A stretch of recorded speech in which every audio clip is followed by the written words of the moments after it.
রমজানের ওই রোজার শেষে এলো খুশির ঈদ।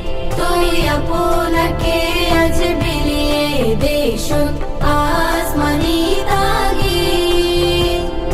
রমজানের ওই রোজার শেষে এলো